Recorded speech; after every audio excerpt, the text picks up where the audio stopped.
शुक्रवार को विश्व पर्यटन दिवस के अवसर पर जिला पर्यटन संवर्धन परिषद द्वारा ऐतिहासिक भवन बैंक्वेट क्लब में कार्यशाला का आयोजन किया गया। इस कार्यशाला में स्कूल और कॉलेजों के छात्र छात्राएं शामिल हुए। इस कार्यक्रम में जिले के प्रमुख पर्यटन स्थलों की लघु फिल्म भी छात्रों को दिखाई गई।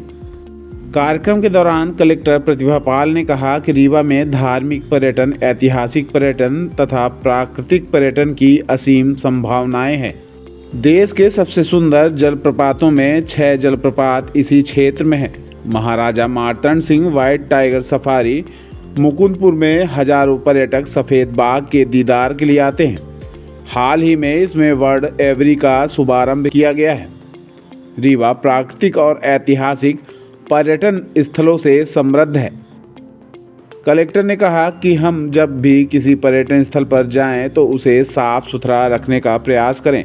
सभी विद्यार्थी अपने जिले के पर्यटन स्थलों का भ्रमण अवश्य करें। कलेक्टर प्रतिभा पाल ने कहा कि 23 अक्टूबर को रीजनल इंडस्ट्रियल कॉन्क्लेव का आयोजन होने जा रहा है। इससे पर्यटन को गति मिलेगी। कार्यक्रम में शामिल डीएफओ अनुपम शर्मा ने कहा कि रीवा में जयपुर से भी बेहतर प्राकृतिक पर्यटन स्थल हैं। जिले के पर्यटन स्थलों को आकर्षक बनाने के लिए इन्हें साफ सुथरा रखना आवश्यक है। कार्यक्रम में शामिल होने पहुंचे लोगों ने बैंक्वेट भवन का अवलोकन भी किया। इसके अलावा कार्यक्रम के अंत में छात्रों के साथ कलेक्टर व अन्य अधिकारियों ने फोटो सेशन भी कराया। और एक अपने यहाँ अभी रीजनल इन्वेस्टर्स कॉन्क्लेव भी होने वाला है, जिसमें देश भर से जितने भी इंडस्ट्रियलिस्ट हैं वो आएंगे। तो हमारे पास एक और अवसर होगा अपने यहाँ के टूरिज्म भी एक इम्पॉर्टेंट सेक्टर है इन्वेस्टमेंट का। तो टूरिज्म सेक्टर को उस आरआईसी में प्रमोट करने का, उस आरआईसी में प्रस्तुत करने का। तो आई थिंक जो एनजीडी की टीम है इसको रोटेन भी आप करना कि किस तरीके से 23 तारीख के कार्यक्रम में हम सभी लोगों को जोड़ सकें। तीसरा जो इम्पोर्टेंट पॉइंट है कि हमारे जितने भी टूरिज्म के पॉइंट्स हैं, जितने भी हमारे टूरिज्म के डेस्टिनेशन हैं, चाहे वो हमारे जलप्रपात हो या फिर हमारी ऐतिहासिक बिल्डिंग्स हो या अपने जो धार्मिक धर्म के स्थल हैं, वो सभी साफ सुथरे रहें। उनमें जो सामान्य इंफ्रास्ट्रक्चर होता है वो इंफ्रास्ट्रक्चर रहे। हालांकि इसमें कई सारी चीज़ें जुड़ी रहती हैं। तो हम लोग अपने स्तर से प्रयास करेंगे कि इन स्थलों पर जो बेसिक अम्यूनिटीज़ होती हैं, जब भी कोई टूरिस्ट आते हैं, जिसमें टॉयलेट्स रहती हैं, पार्किंग की व्यवस्था रहती है, लोगों को जैसे अभी आप सभी लोग पूर्वा जाते हैं तो जितने लोग जैसे ही वहाँ भीड़ बढ़ती है वैसे ही लोग कहते हैं कि कचरे की मात्रा भी बढ़ जाती है। तो लेकिन ये सब बेसिक सुविधाएँ हम लोग जुटाने का प्रयास करेंगे कि आने वाले वर्षों में ये सभी डेस्टिनेशन अभी जैसे दिखते हैं उनसे और बेहतर स्थिति में दिखे।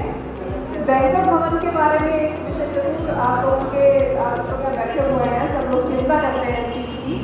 बैंक्वेट भवन अभी अपना स्टेट आर्कियोलॉजी डिपार्टमेंट के पास में है। अभी हम लोगों ने प्रपोज किया है कि इसे टूरिज्म डिपार्टमेंट को दे देना चाहिए, क्योंकि जब मैंने इसे विजिट किया था तो मुझे बताया गया कि ये पहले सर्किट हाउस जैसा इस्तेमाल होता था। इसके कमरों में लोग आते थे, रुकते थे 1970s और 80s तक, और अच्छी दशा में है।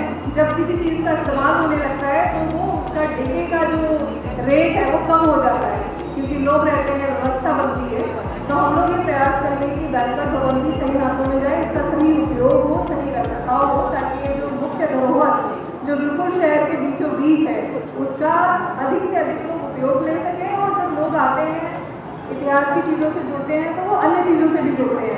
पर्यटन टूरिज्म प्रमोशन काउंसिल ने आगे जो कार्यक्रम आयोजित किया है, प्रत्येक जिले की अपनी विशेषताएँ होती हैं। रीवा की अच्छी चीज़ है कि यहाँ पर सांस्कृतिक, धार्मिक और प्राकृतिक तीनों तरीके के टूरिज्म की अपॉर्चुनिटी मौजूद है।